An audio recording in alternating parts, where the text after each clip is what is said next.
Good morning, YouTube. It's time to pack a picnic, and around here that means somebody's got to have pimento cheese. But forget about that insipid, flavorless, kind of creamy stuff you find at the grocery store.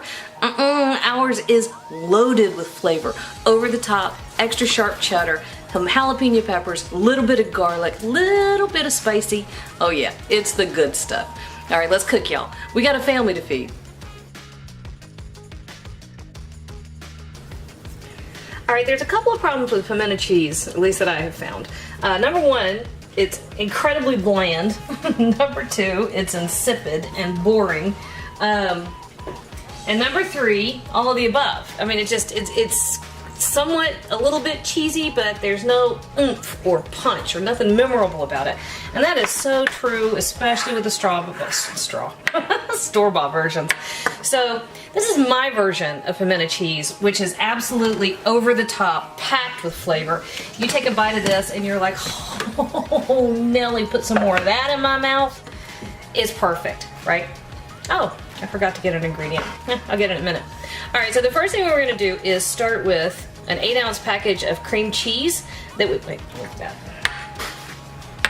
8-ounce package of cream cheese that we simply, allowed to come to room temperature. And then this is a 16-ounce portion of extra sharp cheddar that I grated up with a box grater.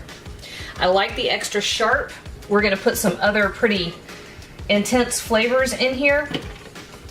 I'm not putting the regular cheese in there yet. We're putting some regular, reset my mouth and my brain. We're putting some other pretty intense flavors in here. Whew, that finally came out. And I think the extra sharp really stands up beautifully, especially against the creaminess of the cream cheese. And then we're gonna add just a little bit of mayonnaise, right? Not a ton, a little bit. All right, so our first step is we're gonna whiz this up. But we're gonna go ahead and add in a bunch of our spices here.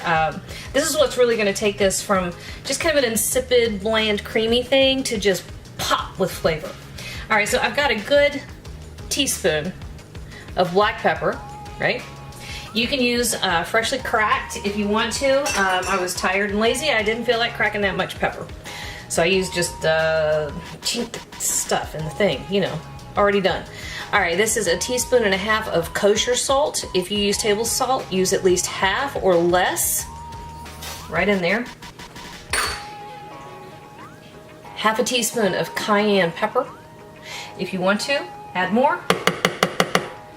1/2 teaspoon is pretty much the sweet spot for my family. It's where it's got a little bit of a zing and some heat in the background, but it's not so much that those that are more sensitive to it can't handle it. So I kind of try to go middle ground. All right, this is 1 teaspoon of onion powder, 1 teaspoon of garlic powder, 1 kind of a big fat jalapeno pepper that I seeded and diced up small, and I'm gonna go ahead and throw this in here at this point. Come out here. Finally, thank you. All right, let's talk about pimentos for a minute. Pimentos you can normally find in this little tiny jar. It's about this big. Seriously, it's about that big. It's like a 2-ounce jar. And a pimento is a type of sweet pepper that has been preserved. It's minced and preserved. I believe it is Spanish. I'm not 100% certain. I'm kind of making that up, but I believe it's Spanish. Could not find them at my grocery store. What I did find was roasted red bell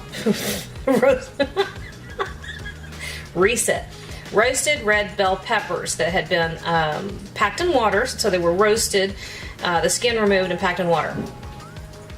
I diced those up. So I took this is a 2-ounce portion cup. It's a little too full, so let's call that 2.5 to 3 ounces. I minced that up. So roasted good Lord. Apparently that's an issue with me. Roasted red bell pepper. Man, about time. That just did not want to happen. And then a little bit of mayonnaise. Not a ton of mayonnaise. I'm gonna use this to eyeball, but I'm not actually gonna put anything in it. That's 1/3 of a cup. I want approximately that much. maybe a touch more. So let's call it a half a cup of mayonnaise.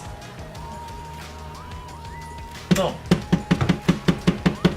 Now, I have really been tickled recently in the past few years. I have noticed if you go out in the Appalachian Mountains, there has really been a resurgence of unabashedly, in your face, Appalachian food, and I love it. Instead of people going, oh my gosh, it's country, it's corn pone, people are like, you know what, this stuff is amazing. And I have noticed pimento cheese is coming back big time, and it's actually getting elevated. Where were we last weekend? A couple weeks ago we were down in Nashville, not quite the Appalachians, but we'll give them a break. And we had some, Loveless Cafe. We had these amazing biscuits with pimento cheese. It would just take your head off. It was that good. So go Appalachian and people owning their roots. All right, so we're just gonna whiz this up. You wanna get it nice and smooth.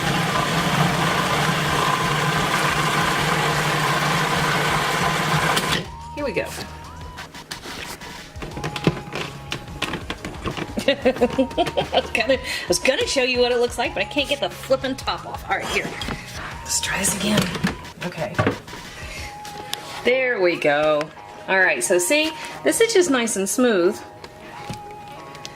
Go ahead and scrape down, get everything down in there. Then we're gonna add our grated extra sharp cheddar to this. Now, when I was young, pimento cheese was like for ladies' luncheons, or you'd pack it for school lunch. However, I've noticed, again, this resurgence of folks owning the Appalachian food they grew up with. I've seen it with fried green tomatoes. Wow. I've seen it on cheeseburgers. Yes, please. I personally am about to make a cheeseburger. I'm going to do a BLT type situation with my cheeseburger and top a cheeseburger with a fried green tomato and pimento cheese and bacon, because I can, and I think the world would be a better place after I do it. You can throw it on a biscuit. You can make an incredible grilled cheese sandwich with it. You can sit around and eat it with a spoon out of the refrigerator at 3 o'clock in the morning. All of those are perfectly valid options.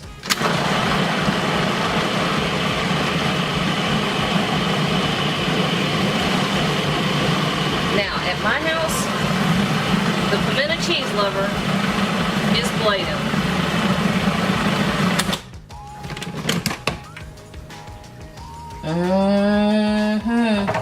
Here we go.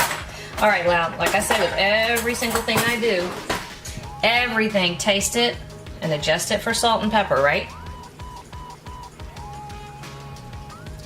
Or nope, because it's perfect. See that, y'all? That is how you make some of the best frickin' pimento cheese you will ever have. That's the kind of thing you want to slather on anything you can get your hands on, like a spoon or my mouth. Man, it is rich, intense, it's cheesy, it's creamy, it's loaded with flavor from the garlic and the onion and the jalapeno. There is nothing not to think, oh yeah, about that bite right there. Excuse me, y'all. I gotta go have a moment. Hey YouTube, thanks for watching, and if you thought that video was helpful, do me a huge favor. Hit like, hit subscribe, hit the little bell so you get a notification whenever I post a new video. And if you have a second, hop on over to Patreon and check out how to support my channel even more. Again, thanks for watching.